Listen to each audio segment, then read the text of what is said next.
We're back above 70 G's, baby. Make some noise for that.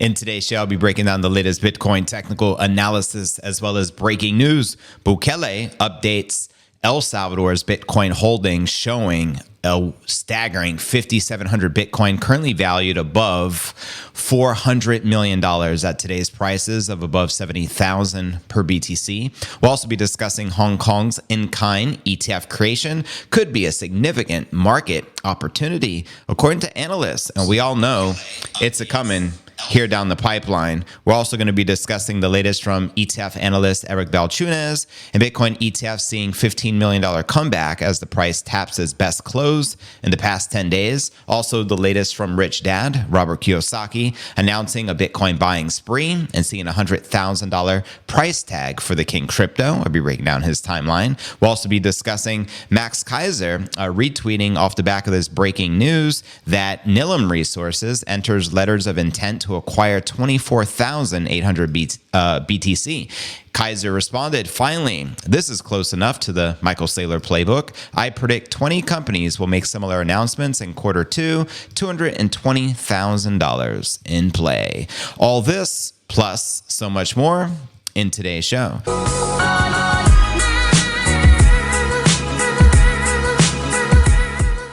But anyways, fam, if you're new to the channel, be sure to smash that subscribe button to receive daily premium crypto news alerts every day, just like this. Today is pod episode number 1590. I'm your host, JV, and today is March 26, 2024. Let's kick it off with our market watch as we do each and every day. Bitcoin eclipsed 71,000 yesterday. Today, we're still above 70,000 at the time of the live stream, but we have pulled back just a little bit. Looking to make another run here as we continue on in the week. So a great way to start the week off above 70,000. And checking out CoinMarketCap.com. Look at that crypto market cap on the rise at 2.63 trillion with 114 billion in volume for the past 24 hours, with the Bitcoin dominance at 52.2% and the Ether dominance at 16.3%. And checking out the top 100 crypto gainers for the past 24 hours, we got WIF up 17%, Aptos 15%, and ICP 14%, and pretty impressive gainers across the boards. And checking out crypto bubbles to get a visual perspective on the daily, the majority of the alts, safe to say in the red, probably roughly 70%. And zooming out on the weekly, virtually everything in the green. And of course, on the monthly, we even have meme coins like WIF up 900%, Pepe 500%, and Floki almost 600%. And checking out the crypto greed and fear index, we're currently rated in 81, extreme greed. Yesterday, 75, last week is 79, and last month is 74 in greed. And checking out what else we got to share with you here. The Bitcoin halving countdown. We're only 27 days away. The estimated date scheduled to take place April 23rd. And checking out the time chain calendar, we're currently on block 836,409. And once we hit 840,000, that's when we get the Bitcoin halving, again, estimated to take place in roughly a month. And at today's prices, you can get 1,431 Satoshis for $1. Just the other day, it was like 15, close to 1,600. So it just goes to show you, you're going to be able to get less and less sats as times go by for $1. So take advantage of it. And the current Bitcoin market cap sitting at 1.37 trillion. That's right, 1.37 trillion. But anyways, fam, let's dive into our Bitcoin technical analysis. Check out some of the charts where the price action is likely to go next. As we can see here, Bitcoin swap gains for consolidation at the March 26th Wall Street Open this morning, as the price action gave the bulls mixed signals. Here's the 1 hour candle chart. Data from TradingView showed upside fading on the day, with Bitcoin dipping up 3.2% and currently circling just shy of 70,000 at the time of this live stream. I mean, this is a pretty big deal considering, I mean, when we started off February, we were in the low 40,000. So quite the run up we have had in the past, whatever it's been, month and a half. Preliminary data from crypto intelligence firm Arcam put outflows from GBTC just shy of 120 million, considerably less than the average for the past week, quoting them here. Yesterday's ETF net flows saw a minor net inflow at 15.6 million. GBTC saw a net outflow of 350 million. And Dan Crypto Trade shared that regardless, the price moved up swiftly during all of this. And at the same time, a lack of bid liquidity below that spot price kept the odds of a return to lower support levels in play. Quoting him again, what's clear is that in terms of liquidity, the path of least resistance is down, and that is not speculation, said Keith Allen, co-founder of Material Indicators. And he shared this chart along with a video showing the nearest patch of significant bids still centered at around 60,000 on the Binance order book. So going forward, Allen said the upcoming weekly and monthly candle closes would be significant. Quoting him again, with last week's close of 68,900 and last month's close of 61,100, we could and should see one or both of those levels challenged relative to the candle close open on Sunday. And also, let's discuss the Bitcoin pricing copying the 2020 breakout. How many of you were here for the 2020 halving and recall Bitcoin smashing the all-time high the following year, November 10th of 2021? Holla. So this is according to Rec Capital. Flipping 20,000 over a 2-week period in 2020, for instance, was what allowed Bitcoin to explore new all-time highs and off for the subsequent 11 months.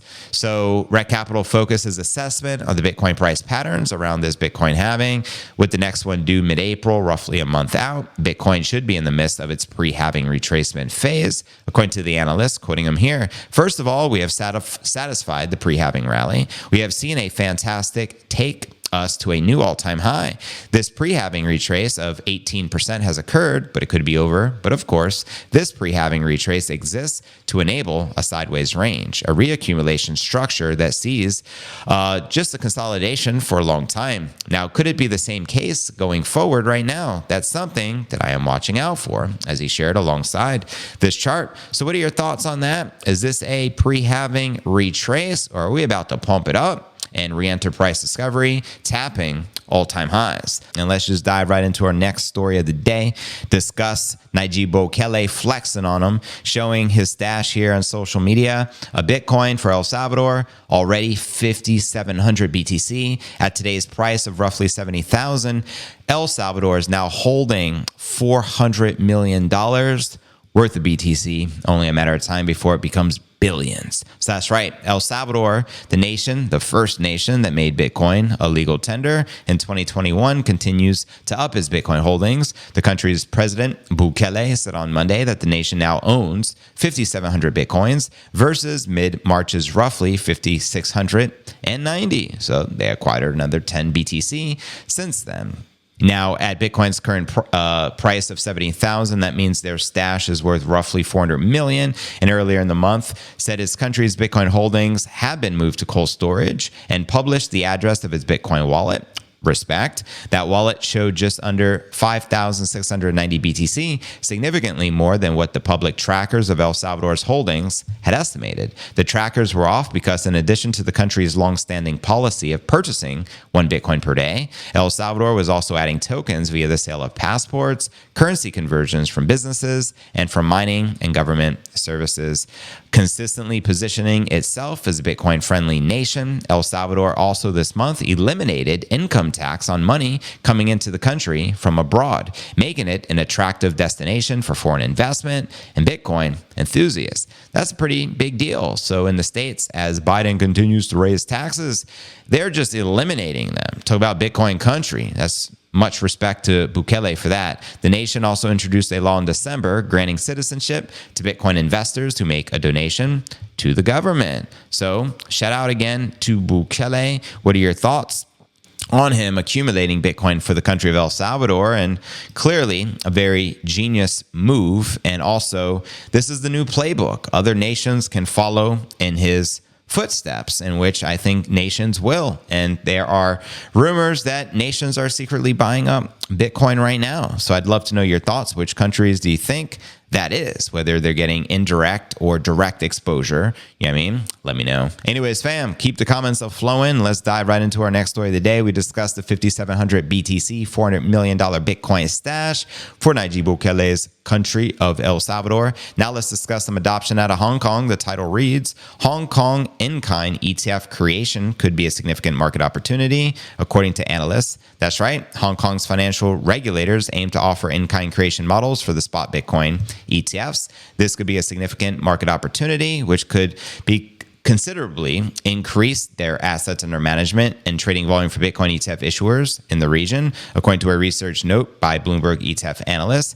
Quoting him here, Hong Kong is aiming for in-kind creation of the ETF, unlike the US, where the transaction is cash only. In the US, it's cash in, Bitcoin ETF out, while Hong Kong aims for Bitcoin in, ETF out. Interesting. This could be an opportunity for the market. Hong Kong's approach is in contrast with the model of the US's SEC, which only allows cash creation models for their spot Bitcoin ETFs. Now, the US Bitcoin ETFs have amassed a total of $11 billion worth of flows since their launch, with a net negative of $1 billion in net flows last week before starting to pick up March 25th. And after 5 consecutive days of negative outflows last week, the spot Bitcoin ETFs saw over 15 million worth of flows in March 25th. That is the same day Bitcoin price recorded its highest daily close above 69,000 in the past 10 days. Now bolstered by the ETF inflows, Bitcoin price reclaimed 70,000 March 25th as investors resumed accumulating Bitcoin off the exchanges.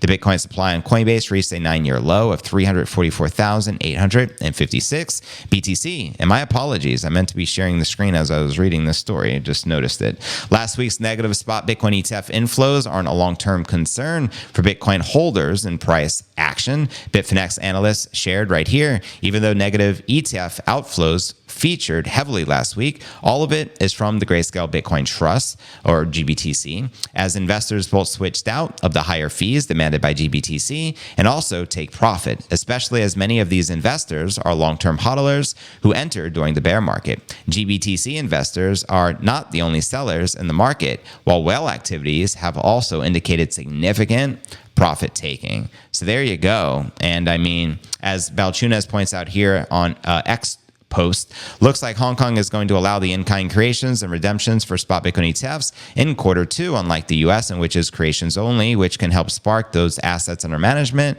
and volume in the fast-growing region. So there you go. We have game theory playing out, other countries around the world adopting Bitcoin, and of course, these ETFs are a pretty big deal. So here we go. We're also going to get them from El Salvador, which will be different as well, with Bitcoin in, Bitcoin out. And I do think the more competition, the better. So yeah, I mean, the ETFs are coming in strong right now. Check this out. After 5 consecutive outflow days, Bitcoin spot ETFs saw 15.4 million USD flow in on Monday, plus 262 million just from Fidelity, as broken down here on this chart from far side. It shows you on that table.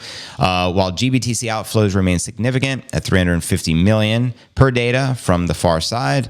In a characteristically optimistic outlook on what might be to come, popular trader and analyst Matthew Hyland saw the path towards 6-figure Bitcoin price territory reopening, quoting him here, if this turns into the clearing of the final area for Bitcoin, then increased likelihood of a run up to 100,000 is incoming. He previously revealed a reset on the classical Bitcoin price metric to levels that last occurred when Bitcoin traded at 40,000 late January. The RSI, which is the relative strength index, values flushing below the key 50 level March 20th and had been a good signal for the rebound. Daily RSI stood at just above 60, still below the classic bull market territory, which is above the 70. Also, there is a Bitcoin futures gap, as pointed out here, left over the weekend at 64,000, which remains unfilled, quoting analyst Cullen. Another option for Bitcoin after filling the upper CME gap, now fill the lower and consolidate in a triangle before pushing higher.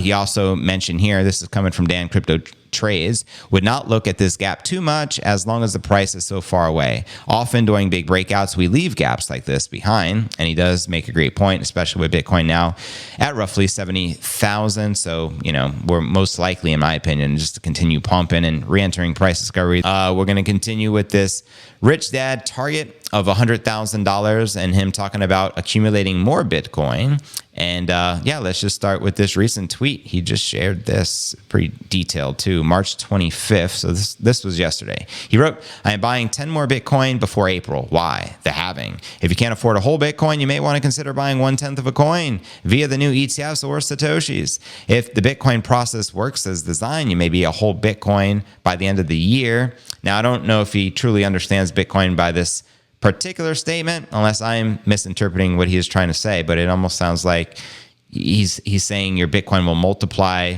in Bitcoin by 10. Well, it won't. Your Bitcoin amount will always remain the same Bitcoin amount, but it will multiply in US dollar value. So a little difference there. But anyways, I expect Bitcoin to be 100,000 by September 2024. If you are not into Bitcoin, I suggest buying silver coins, preferably US Silver Eagles. My friend Andy Sheckman states that once abundant supply of silver is nearly gone. He has a standing order for 100 million in junk silver and can find pre-1964 silver coins to fill the order. Why is this happening? A, because the smart money knows the U.S. is the biggest debtor nation in the world. China's property market is toast. Japan has been in a depression since 1990. Germany is sliding into a depression.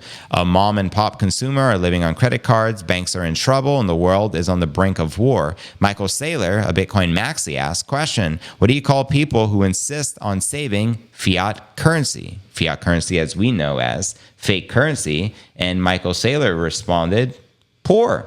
In fact, there's a song about it. Check it out. But like most of the people who are buying assets at some point want to sell the assets at a profit. People. I'll keep playing it throughout me reading it. Michael Saylor, Annie Sheckman, and me do not want you to be poor. Please start acquiring gold, silver, Bitcoin if you already have not started. Of the three, silver is the most affordable for the most people. Bitcoin is $70,000 a coin. Gold is $2,500 a coin. Silver is $35 a coin. That use fiat currency as a store of... Please don't be a poor person saving fake money. Almost everyone in the world can afford at least one silver coin or one Bitcoin Satoshi. That's right. As I mentioned earlier, you can get over 1,400 Satoshis for a single dollar. Be smart, take action, and take care. Back to the track. Store of value. We call them poor. We call them poor. People. So there you go. Let me know your thoughts on that, and shout out to Robert Kiyosaki. Now let's dive into our featured story of the day and discuss the latest from Max Keiser. He recently tweeted on the back of this major news of Nilam Resources entering a letter of intent to buy 24,800 Bitcoin. Here's what Max Keiser responded via this tweet. Finally, this is close enough to the Michael Saylor Playbook. I predict 20 companies will make similar announcements in quarter two, $220,000 in play. And as Dylan LeClaire shared, Nilam Resource enters letter of intent to buy 24,800 Bitcoin. A letter of intent, so subject to any terms of the equity sale, reverse mergers, and SPACs to raise capital to buy Bitcoin through public markets will intensify. Now, how do you feel that would impact the Bitcoin price action family if 20 more companies followed, ultimately speaking, the Michael Saylor Playbook? That's pretty massive. Can someone run the math? At 70,000 per coin, what kind of purchase is that? Can someone run 70,000 times 24,800, which is the intent of how many Bitcoin they're looking to buy? And let's break down this story further. Here we go. This was just announced as well. So Nilam Resources today announced it'll enter into a letter of intent with Cyberdata Ltd. to acquire 100% of the common stock of special purpose equity to be established under the name Mindwave that will hold 24,800 Bitcoin. Nilam Resources will issue a newly authorized preferred class of Series C stock in exchange for 24,800 Bitcoins at a discounted rate relative to the current market prices. Nilam Resources, Inc. will acquire 100% of the capital stock of Mindwave, a special purpose entity in Mauritius, which will hold digital assets including 24,800 Bitcoins and other assets. These assets will serve as collateral to raise capital for investment in high yield generating projects. The acquisition marks a significant strategic milestone for the company, representing over $1 billion in digital assets. Quoting them here, the company and the team have been working diligently over the last several months to finalize all agreements and due diligence necessary to proceed to a legal binding letter of intent, said their CEO. Now, with the current market rally and the financial markets recognition of Bitcoin as the gold standard, that's right, they would even say gold is the poor man's Bitcoin. In the future of digital transactions, this transaction brings Nilam resource assets with a value exceeding $1 billion. This acquisition and resulting strategic partnership align with Nilia's vision, mission, and core values, a future where finance is inclusive and sustainable, pioneering transparent, impactful solutions while driving positive change in the digital economy. Quoting them again, transparency, innovation, and sustainability define us. We prioritize clear communication, embrace cutting-edge ideas, and invest in projects with enduring social and environmental impact, further commented their CEO. The terms and the provisions of the acquisition will be detailed in one or more definitive agreements. It is expected that the acquisition of 100% interest in Mindwave, thereby making it a subsidiary of Nilam Resource. The shareholders of Mindwave will exchange their equity interest in Mindwave for a new class of preferred shares, Class C authorized and issued by Nila. Now, the new class of preferred stock is expected to comprise of a number of preferred shares of the company. And I'm going to leave it at that, but this is ultimately a way to satisfy security laws, which we know there was a big law enacted in 1933, which was the Securities Act, yada, yada, yada. And if you're not familiar with Nilam Resources, it's an investment holding company that stands at the forefront of innovation and strategic evolution. I read it's something to do with ultimately technology for schools and education and things of this nature. So very promising to hear big news like that. And what are your thoughts with what Max Keiser had to share off the back of this news? Ultimately predicting 220,000 Bitcoin coming out of 20 companies making a similar announcement in quarter two. And good Lord, let's look at some of the numbers of what this represents, and then we'll times it by 20 and see the potential of what quarter two can be looking like for adoption here with Bitcoin. The number there is, wow, 700 million. That's just one company. So to buy roughly 25,000 Bitcoin is going to cost you 700 million. That's virtually $750 million. Now, what if 20 companies did that? Whoa, maybe $15 billion could usher into Bitcoin from these corporations if they follow the Saylor Playbook. So let's see.